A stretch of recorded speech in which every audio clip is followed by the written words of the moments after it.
Move over, cutesy Christmas market. For today, we're building Santa's Visit in stop motion. Now, this set has 1,445 pieces. It is probably going discontinued this year. It's part of the Winter Village collection, and it comes with 4 minifigures. It looks really cool, and I'm really excited to build this one. So, let's take a quick look on the box. It's got, on the back, it shows you the back of the house, nice and open, so I'm really looking forward to building these, maybe trying to add in some little stop motions, or even use it for a bit of stop motion in the future.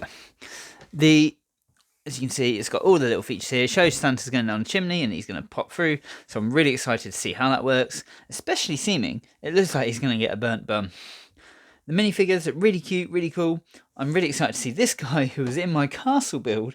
If you haven't seen that, check it out, but I think I need to do some sort of linkage here.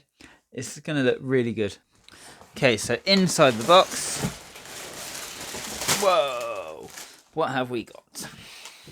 Total of 8 bags and 2 manuals inside.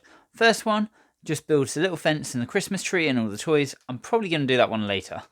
Second one, this builds the actual house itself. So let's get on with that because that's the part I'm most excited for. Let's build.